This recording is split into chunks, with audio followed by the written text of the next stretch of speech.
through Champ Select, and then she is, then you need to be aware of her 2-item spike here. She will go probably a Nashor's Tooth and a Rift Maker, which deals true damage over long periods of time. And the Nashor's is just nasty on hit, and Kale is just really overtuned. So she's a walking win condition and perma wave clear. Another thing on Kale, if the enemy team takes an inhib early in the game, it's totally fine. Kale can kill super minion waves like their normal waves. So you have so much wave clear and late game scaling just in the Kale pick, as we see both teams on the bot half of the map possibly looking to scrap here early. I like the team with the Nautilus for this, especially because we see Cleveland State a bit more split. So I wonder if this early game invade is going to result in anything. Another champion we're talking about is Samira. So while I mentioned, oh, wait a second, Akinar will be locked up by the hook, forced to take W, flashes away, no flash to follow. That is great. The fact that he gets out there is good. Yeah, okay, the flash is down, but it could have been worse. It could absolutely have been worse, and I'm surprised there wasn't a flash follow and an ignite by any of those players, but they'll go ahead and take that Recon flash and maybe revisit in the next 5 minutes, as we see the junglers here both starting on the bot halves of the map. So let's take a little more of a look into these comps while we get the chance, since we didn't get champ select. Victor, like you said, is really strong right now in the meta. Is that due to the mythics or due to the changes that happen to Victor? If I'm not mistaken, they did make changes for Victor, such as like the way his Hex Tech passive works. Yep, but I'm not exactly sure. If you could explain that to us a little bit. Yeah, that's definitely it. Just removing the gate on Victor of having to buy that Hex Core and upgrade it and everything. Now he can go ahead and, as we do see a level 2 gank from the Jarvan here, we'll get the flash from Victor. Definitely very important because he can revisit that now for a pretty reliable gank. Yeah. But yeah, just not having to build that Hex Core item, I think, was the biggest thing for Victor, and he's able to rush a Mythic if he wants. And now we see Orianna putting on the pain, but taking a turret shot, so a bit of a trade there. And yeah, it's also the items try. It's both because the Rift Maker is really here we good go. on Victor. Another little trade, a good hook from Nautilus onto OG Mudkip here. I do like the Xayah Rakan combo, but again, like I don't know where that stands in the meta here. Versus something like Nautilus, because right, Nautilus is just going to build the Sunfire, and once he's hitting that point, when he gets that hook on you, you're going to be in trouble from his combo lockdowns with his shield passive. While he's got Sunfire going on you, he's going to smash up. Oh yeah, it's gonna smack, and the more meta bot lane is definitely the Samira Nautilus. Samira has, as we see, Jarvan visiting top, scrapping it out with Cool Arrow in the top lane, but no kill as a result. So Kale's just chilling. Yeah, Samira I haven't talked about yet, but she's still broken enough that she can completely take over a game and randomly pentakill with her ult that resets for insane healing, and her synergy with the shield bow here. As we see a visit from Nidalee now in the mid lane, coming to help out the Victor. Yeah, nice little fancy footwork there by Orianna, dodging the spear, pretty clean. Gets out and then tries to take a little trade damage on Nidalee before she walks away. So nothing. Oh, here we see Jarvan coming in here. Here comes his flash. He knows that Victor doesn't have flash, and it looks like it's going to be a kill over to Orianna for first blood. Both flashes here from jungler mid. It's because they got the Victor flash earlier. They knew that that was a fruitful play. Oh, okay. And Nidalee coming back. She says, "Nuh-uh, you ain't getting my mid laner for free." Nidalee with the trade kill back onto the Jarvan will even things up, and now it's a battle of the wave state. Who could fix their wave and get a crash here? I think Nidalee can win this with double buffs, but it's not like he wants to dive turret. Spear will land. He goes for it with the flash, and it's enough. And he gets it. Trade. Woo! I was thinking to myself, whoa, that is greedy. But I don't know. What do you think there? Worth to take the trade kill on the Orianna there? Yeah, definitely worth. The most important thing is the wave state. So Victor gets a crash now from that, and now he gets a bounce back to him, and he can safely farm those minions without the threat of Jarvan. If Nidalee were to just walk away there, Orianna could maybe set a freeze. As we see Jarvan returns. We are watching a absolute fiesta take place in the mid lane in the first 4 minutes here. And Nidalee running straight back to mid. There was no crash, so Nidalee needed... Oh, Nidalee died. Yeah, Victor needed to clear that wave and get a bounce before Jarvan showed up, but Jarvan too eager on the play, and we Yeah, see he both recognized that immediately and made his way right back to mid lane to punish the push. As we see Shen taking out the Kale here. That's a matchup where Kale, before she gets her range form, is quite weak, especially in the lane with Shen. If he lands a taunt, you're getting chunked, and you can never really box that champion as Kale. So you really need to just stick out for late game on that champion. She is Giga busted, but that doesn't mean you could just take her in the lane and bully. Yeah, needs to play the long game here, down in farm, but that doesn't mean it's over. And we see here Nidalee jumped over the wall, maybe going to get a pickup on Jarvan while he's clearing his camps. And does. Okay, but now she's going to get pinned. Oh, but it hits the Krug, and now she's going to be able to make that escape because Orianna walked into try, so he does have a way out here. Yeah, Nidalee, an extremely nimble champion, and she's so versatile because of her mobility. She can get around walls easily. She can get out of danger pretty easily, and a great pickup from 0976 here on the Nidalee with all three of Cleveland State's early game kills. Definitely a champion they can look to play around, as she will spike pretty hard on her first mythic. I'm wondering what it'll be, and I'm hoping it's going to be a Ludens, but I'm not too sure what 0976 will build. Yeah, I'm glad to see the play working out the way it did. It looked like they were going to get she was going to get collapsed on there. Orianna was on her way down. The bot lane was coming in, but Orianna pushed a little too far over towards the bot lane, giving her the way out, going around the red buff camp and into mid from there. And we see the gold is in the favor of TE so far here. Another hook going down on Akernar and taking like half HP from a quick hook. Wow. Yeah. I don't even, was that the damage from Samira? Yeah, so chunks that hard? When Nautilus tags anyone with CC, Samira gets to, I think it's similar to the Ivern. So it's like now that her auto pulls her towards them after a CC ability. And probably some bonus damage on top of it from the Samira. Not to mention Nautilus, after a hook, can auto and then reset it with a W empowered auto into an E. So Nautilus alone can really chunk ADs to half health, and is better yet with a Samira with them. We see Nautilus making his way down. I think he's going to get this hook here on... okay. Not going for anything. I think he recognized Nidalee was on her way down. Didn't want to make any too drastic plays where he could get caught in a 3v2 situation. If we take a look at the CS right now, we're pretty even across the board. Even in the top lane, which is surprising, we are fairly close in farm here. We do see CSU taking the dragon, but it looks like it's going to end up going over to TE because they were chunked and have to back out. Yeah, Shockwave missed, but we see Jarvan with the answer play. They know Nidalee's on Dragon, right? So Jarvan is able to take this 2v1, but Red Team will go ahead and trade over the Drake and possibly look to fight, as we see Nidalee here kind of in control of this river situation, will execute the Nautilus and is off to a great start. And good job by Cleveland State here securing that Drake with the numbers advantage, but if your cool arrow and your wave is bouncing, you need to be aware of the presence of Jarvan on the opposite side of the map. If Jarvan is not at Drake, that should be a warning sign for you as well. You know, we lost vision of Drake as we looked up at top lane for the play. But it looked like, you know, CSU was going to have to back off the dragon because they were low in a 3v2, and that maybe TE was going to close it out and take the dragon. But luckily for CSU, I'm assuming Victor showed up and they took the play from there and ended up securing dragon. We see another play playing out here. J4 going in on Victor, getting a huge chunk. Victor looks like he's about to go down to J4, but maybe... Okay. Nidalee kills the Jarvan and wins the situation. Just the power of this Nidalee pick here. She'll have the execute damage on the Shen as well. He probably will go down. Well, spear misses. Yeah, needed that spear to hit for the execute. But this play looks like it's going to result in a Rift Herald, which is great for the side of CSU. We take a look in the bot lane here. They're just getting a push going. Looks like maybe they'll crash and reset. I'm not sure. Try and take a couple plates. Yeah, but this is a bona fide 2v1 right here. They could look to dive the Xayah, but if she is level 6, she could just ulti to safety. And we see a bit of a contest. Shen'L comes in. Shockwave will hit Kale. Kale is under pressure.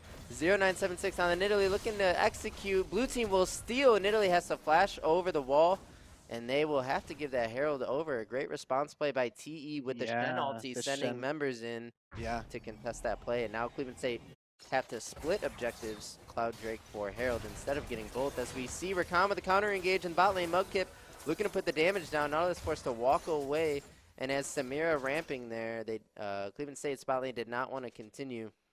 Nothing to come out of that play. Pretty even game so far here. Nidalee with Yeah. all 5 kills for Cleveland State. Kill gold spread across the top side of TE. We have ourselves a banger here. For Yeah, we do. It's only about a 900 gold lead here with a dragon for CSU, but Rift Herald for TE. So, like you said, a pretty close game, and I'm excited to see how it plays out here. Nidalee, with all the gold and the kills, really going to have to perform here in the mid to late game to take those kills and make an impact with it for her team. But like I said, with the new items and whatnot, what is the state of Nidalee right now for mid to late? I think Nidalee is a bit harder to pull off, but once you get this, you know, kill lead that they have, as we see a 2v2 breakout with Jarvan engaging on Nidalee. She gets the Kayle heal and the Kayle ulti, but is forced to run away right into the arms of Orianna, who will take that shutdown, and they'll look to press on Kayle, who has no ulti, is forced to flash and able to get away. I think Nidalee is harder to pull off in this meta with so many tanks going around, but what I was saying is if you can get the lead that 0976 has gotten, it is doable. You see he has the Night Harvester. His mythic is completed. He's the first champion in the game with a mythic, so eyes on him. So explain to us the Night Harvester a little bit, because I would assume I'm not the only one who is still lacking the full understanding of the new items. Sure, the Night Harvester gives you bonus damage on abilities landing, I think maybe just on champions, and a bit of move speed. As we see Shockwave hit mid into the Jarvan EQ, that's a dead Victor. He will go down. Orianna off to the races here with the help of the Jarvan. But Night Harvester basically just bonus damage and move speed on abilities hitting. So the Nidalee Spear hit, 0976 will get some move speed as well, but it's not enough to deal with these two champions here.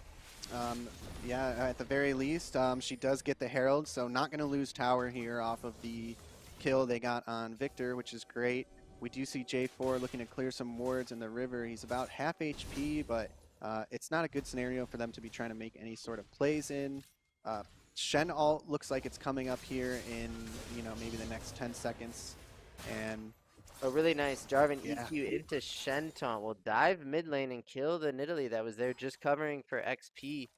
Nidalee 2 of HP, not enough mana, and no flash. Makes that a pretty easy play. And this Jarvan has been incredibly active, not only setting up his Orianna, but chaining CC with the other members of his team to lock down 3 kills. So we see J4 here making his way into bot. Probably going to try and make... Okay, I was going to say, he's going to try and make a play off that hook. Hook misses, luckily, and no play is going to be made. He's making his way back into... Oh, he's coming back for more. I'm guessing, you know, here they're really looking to get their bot lane out of bot lane at this point in the game, making their way into taking these dragons in bot tower and get the team, or get the bot lane moved into another lane. Yeah, that could be ideal for them. Oh, boy. Yeah, big spear damage here with the Night Harvester. Kind of says no to that Drake thing. Yeah. On a Kinda Nautilus, showing the too. damage. And looks like TE will just disengage from the Drake. And yeah, you want to get your bot lane out of there, but when you have an Orianna that is on her mythic now spiking super hard, there's actually no problem in keeping the Ori mid with a really nice wave clear. If you're giving her blue buff, she can kind of hold it down. If anything, if the Samira Nautilus were to take bot turret, they would maybe want to rotate into top lane and look to get that outer as well. If you have such a strong piece in this Orianna here in the mid, you don't need to remove that too early in the game. You see another Drake start here from TE. Cleveland State will have to suss it out quickly. Yeah, so this is the sneaky Drake here, but it looks like they are going to get vision of it here, and J4 might have to just dip. Oh, here comes in the Shen ult. Going in with the ulti, getting... Oh, boy, this is going to play out to be a good fight for TE, taking out Rakan there. Yeah, they're looking for more. They may get Xayah here. Shen is pushing towards Xayah. And the Samira ulti damage heals through the Nidalee damage, and it's just a complete wipe for the side of TE. We still have a Shenton here on the Xayah, who probably was not even participating in that fight. No, the whole entire time Shen had her zoned all the way into the back of the jungle, which is kind of what I was focusing on as Samira was picking up kills. And the Jarvan engage here, we're seeing the reliability of the Shen ulti along with the Jarvan engage. Just the pull trigger, you have a Nautilus as well and the Orianna. Too many engage tools for champions like Victor and Italy to really play around. They have to be a bit more careful with those skill shots here. TE drafting much more reliable CC in their draft than Cleveland State, and it's starting to show when we have these Drake fights here. Gold's pretty close, but it just seems like TE can pick the targets easily, target focus, and win the fights. Yeah, we're at about a 5K gold lead, and Nidalee now 5-4, so kind of losing her lead here, but we still have the hopes of Kale. She could go into that late game and become Just how Kale is really force. supposed to be Just played. a force. So we'll see how that plays out. It's absolutely crazy. As we see Aknar going in, knocking up the Nautilus. They're going to take a 2v2, but the TP comes in. They'll disengage it. Samira with the re-engage, looking to get some damage down. Will drop ult. Aknar jumping in front of the Naut hook here. Stopwatch. Using stopwatch. A bit of tricks here from Aknar, and they will get the shutdown. Goes to Zaya. And the emote spam, the mastery spam here, level 7. Here comes Victor, though. Victor a bit late, but really well played by the Cleveland State bot lane to finagle their way out of the TP and even secure themselves a kill. That was some quick moves here from Akranar on the Rakan to salvage a play here for Cleveland State. And we see Kale is pressing. This is a 2v2 situation as of right now. Nidalee able to just hop the safety. Do they look for the combo? Jarvan gets speed from the Orianna. Will EQR? Shockwave forces the flash of the Nidalee. Great flash, though. Getting out just in time so she doesn't give up a kill there. Maybe J4 and Orianna are going to look for Herald here now that they know Nidalee has no flash. But we do see the CSU bot lane making their way into mid. So if there is something going on at Herald here, it's not going to be a even fight for TE. Shen still does not have ult and no TP now, so.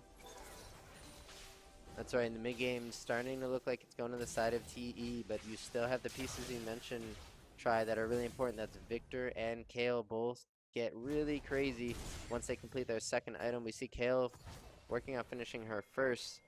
That's going to be a Rift Maker. This gives you bonus true damage in extended fights. Percent health true damage that ramps over time, so if Kale can get hitting when she's, 11 plus with that AoE auto attack, can absolutely shred teams.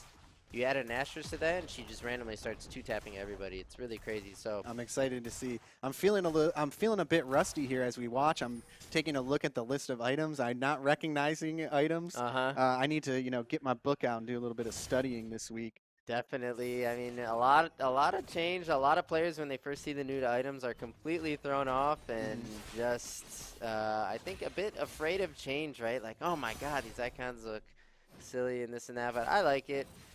It's really exciting adapting to a new meta, and this is like the most volatile. I agree. I think the thing that keeps League of Legends alive for this long is the fact that they make yearly change that impacts the way the game is played, like the dragon changes, like the map changes, such as like the alcove and the way it changes around the dragons. What was it? Season of the Elements was what the last one was. That's season 9, I think those changes are great for the longevity of League of Legends, and if they weren't making those changes, like these item changes, the game would not survive as long as it has. Yeah, the way they change it's crazy, and this change to every item in the game is so unique because it affected every role simultaneously. A lot of the map changes and jungle changes, junglers have had their roles changed heavy like once per year, every year, but now it's every role. As we see a 3v2, a gank from Nidalee, but no reliable engage. You only have Rakan to set that up, so you walk at them, they just walk away. Simple as that. You have no play. You need engage tools there. You need Rakan to pull the trigger, or there is no play.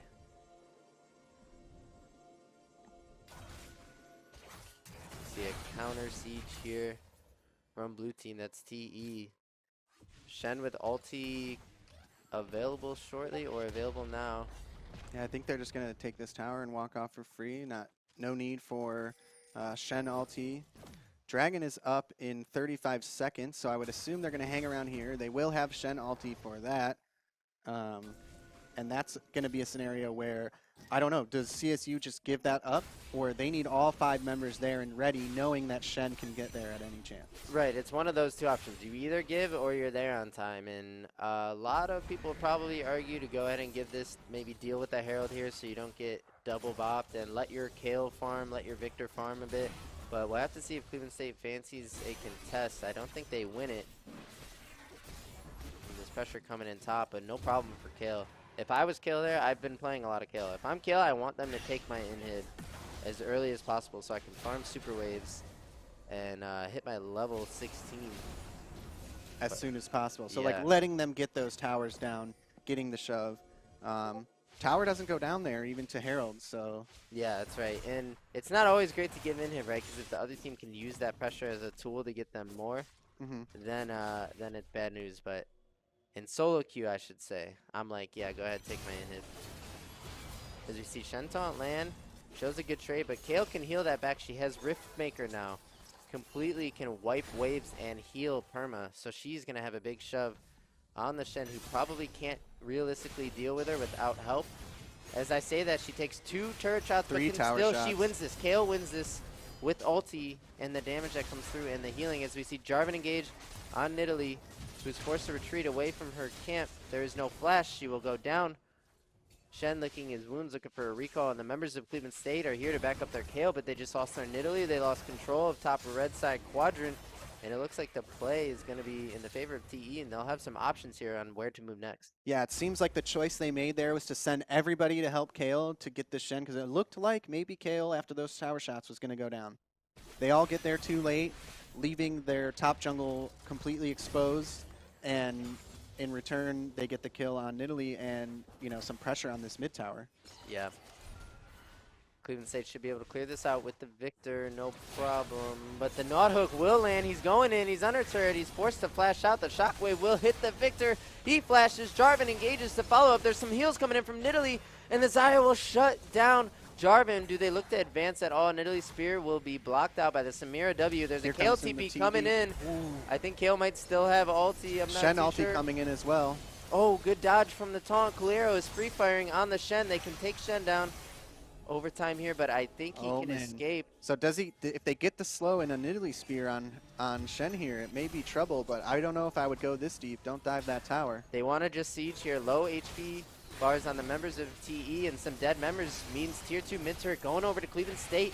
And what do you know? The moment they group as 5 together with a great Kale TP flank, they do get a winning situation. The only thing is they lack engaged tools to follow up their plays. They need to play more zone and less for picks and less running into the enemy jungle, but great job by Cleveland State evening the game up a bit as we see the gold difference is only 2K, and you have a Kale here. Yeah, the play that they just made with taking the towers as well as getting those kills brought the gold back up, and now it's, like you said, only a 2K difference here.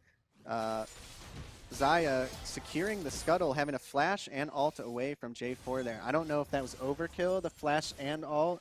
You can't float over the wall with your R, so just flash was probably the best bet. So yeah, it's overkill to ult there, but to flash because you got scuttle is definitely not worth it when you're Xayah and you just completed Essence Raven now, so your 2 items, you are very important in these. Yeah, and now the next 5 minutes, no flash on Xayah, leaving them open. I mean, J4 ult is going to be up before then, and in the next team fight, you're going to be in trouble.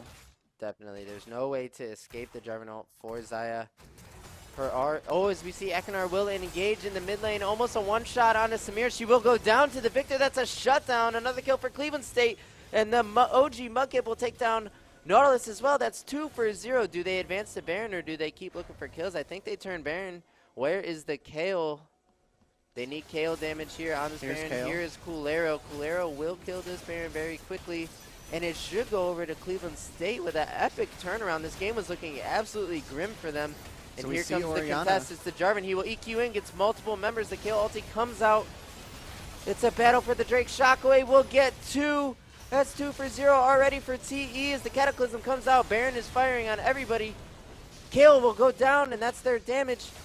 They are out of damage sources other than Victor. Orianna will kill the Victor now, and they are able to successfully 3v5 J4 ready for that prediction on the blast plant, and unfortunately, I don't think they can take Baron here, but or can they? Okay, we do see Nautilus coming in, and They it could looks like barely Baron is probably going to go over to TE unless CSU has the time to get there. And They need a Victor teleport on spawn here because they're going to do it slow enough to that Victor could probably show up. There's a ward right over, or Nidalee trap right over the wall. He could show up and try and poke him off it. Look how slow this is going down. Yeah. They will get this eventually, but Cleveland State does have time to respond. What he needs to do, he needs to be very careful of the TP as well, because the Jarvan EQ over the wall onto him will then, in response, give Nidalee? Samira the chance to get over as well. Nidalee with the spear landing is looking to get interrupted from the Nautilus. They have Ori to zone, and it absolutely one-taps the Nidalee. Baron goes down to TE. That was some disgusting damage. Yeah, wow. From Orianna, who is sitting on 3 items. That is a Ludens into Morello death cap in Season 11. Goodbye, Nidalee. And we see this, the power of the Orianna Jarvan here in the teamfight situation. The moment Cleveland State grouped on Drake, they were 5v3 and went down to that nasty combo. Yeah, unbelievable the damage that we just saw come out there from Orianna. I mean, she is 8-1-7 with 3 completed items now. So with mages being in a decent point, like you said, I'm assuming control mage, like Orianna, pretty similar to Victor, is in the same area right now where they are doing well, or yeah, mages are doing well in competitive. Mages have kind of lost their footing in solo queue because the games are so fast, and yeah, basically because of assassins. But when it comes to the 5v5 play, and you have the coordination like we see from this Jarvan and Orianna, yeah, you want your wave clear in the mid. You're happy to build Ludens in Morello Deathcap. That seems to be a fine build. Victor in a great spot as well. So we see the mages facing off. It's just it's just such a clear combo, the Jarvan Orianna, compared to the Victor and the Nidalee, who do things have been doing things in this game on their own, but have not really comboed together necessarily. Yeah, they don't necessarily have the best setup.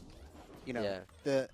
the Cataclysm with Ori, you don't even need Orianna if there's a Cataclysm and they're in there and you get the EQW from Ori, then, sorry, the QW, E, you bring that all back. Oh, you don't even need the R. That combo, one-shot Victor or whoever, one-shot Nidalee, you don't even need the ult.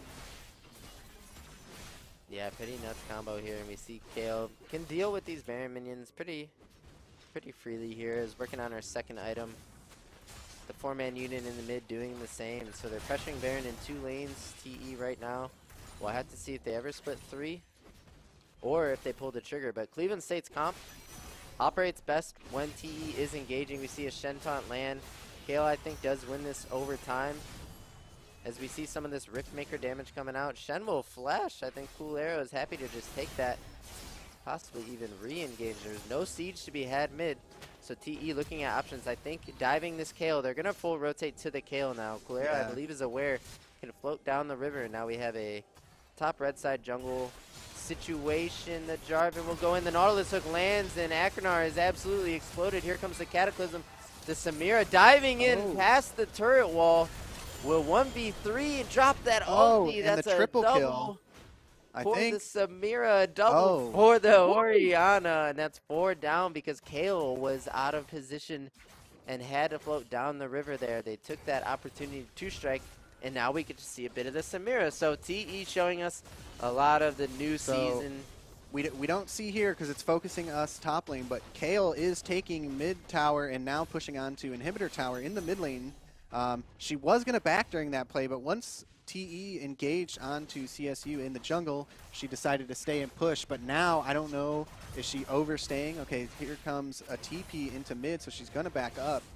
Yeah, it was a nice move from Kale to salvage that completely losing fight and turn it into a trade of some sort. She'll get that tier 2 in the mid and also force the TP out, so it's really good. Cleveland State can look to make a move here. They will engage onto the Jarvan, who is caught out over the wall, goes down to OG Mudkip. Akranar looking to follow up. But Orianna's in the bot jungle, so this is a good time for them to continue chasing and looking for this play.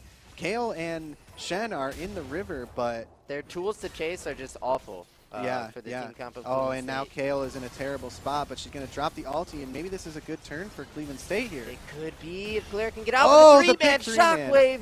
That's pretty big. Cleveland State able to survive that and will walk away as 5, taking out the Jarvan, defending their base. I believe defending inhibitor and keeping the game alive for Kale to continue scaling, and not to mention Victor as well. And the OG Mudkip is silently staying focused in this game on the Zaya 4-2 and 3 scoreline, working on that third item here.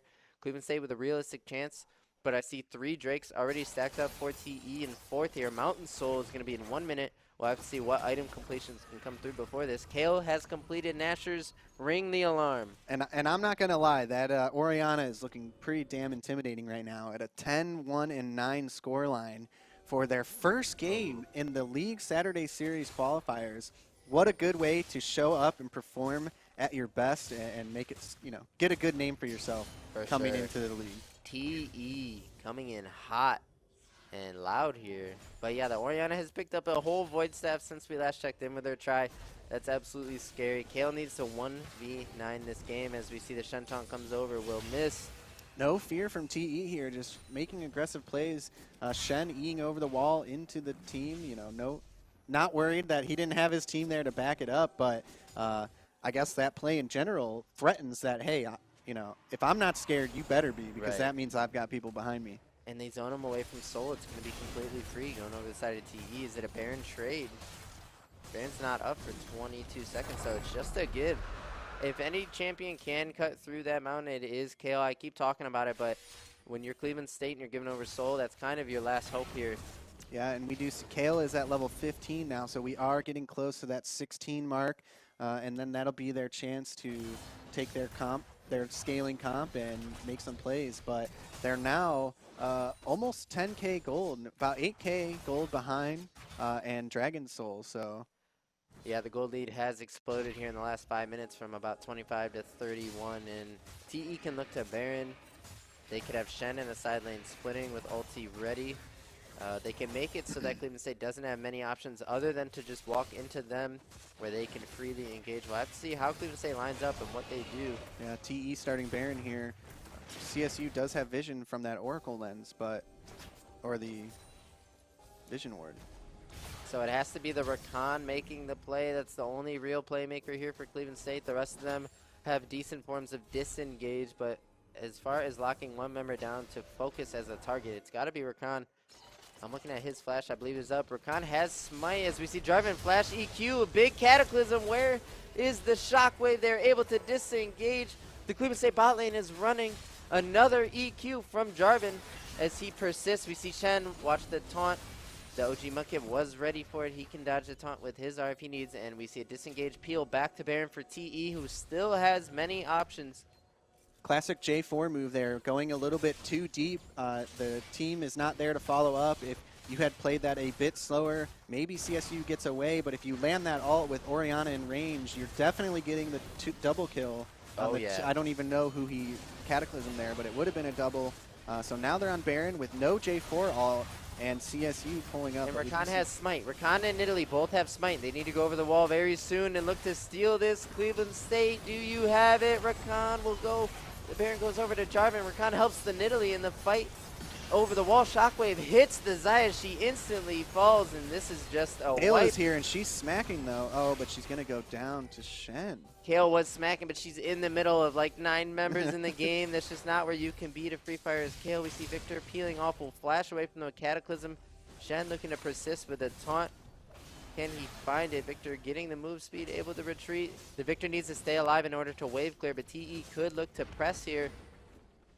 So we do. They have Baron minions. If they can take mid here, we might be looking at a double inhib Baron off of the play. Oh, triple inhib maybe even. Yeah, they're going full court press here, making it so that Cleveland State can't realistically deal with everybody with too many members down. But them taking inhibitors against Kale, I'm a broken record now, kind of doesn't matter that much. Oh, for her to be getting that. Oh, I mean, she is nasty burst. The Nidalee 0976 is picking a fight with that Oriana, who is almost 6 items and gets completely deleted off the rip. Not the worst time to die for Nidalee, because TE is going to be looking to reset anyway while she's dead. but still just another display of that Oriana damage. Yeah, Oriana now 11, 1, and 12. And not to throw Nidalee under the bus here, but we did see, she was starting off the game at 5 and 1, now 6 and 9. So, like I was bringing up before, the mid to late game on Nidalee, difficult to navigate. And we're Absolutely. seeing the difficulty right now, especially with this Nautilus J4 Shen, like we said, with the tanks being so big right now. That's right. It is hard to get through those front lines, especially when the way Nidalee is played, you need to hit that spear so you can get the engage for execute. And that's difficult to do if you have these 3 big meatballs tanking those spears as they come at the team. That's right. And one thing we can be certain of is there's a power creep, a damage creep. Everybody's doing more damage now. So if you're Nidalee and you make one slight mistake, you explode this season, making it a very difficult pick to navigate as we see A Aknar. hook landing on Victor Master here. Wolf who has to. Zanya doesn't get out. There's a re-engage from Akranar who will get one tap. And there's the Cataclysm again. There's no shockwave yet. The Mudkip is just completely pressed in that Cataclysm. Another hook will land, but it's just the engage. The Nautilus Jarvan engage is too much for Cleveland State to handle. They're not So, properly. in my book, this is looking like a game here, but we'll see. They, like you said, they do have the Kayle. If she can clear this, potentially they have a chance, but with Baron and 2 inhibs down, it looks like it's going to be game. It's gonna be game over. I don't see a way Cleveland State holds on here. Calero with the ulti will hit multi-members. He'll heal some back. Just not enough damage for that Shen. And absolutely sandwiched. Wow, and what a performance by TE. The first we've seen them here in the LSS, and they came out and performed exquisitely. Exquisitely.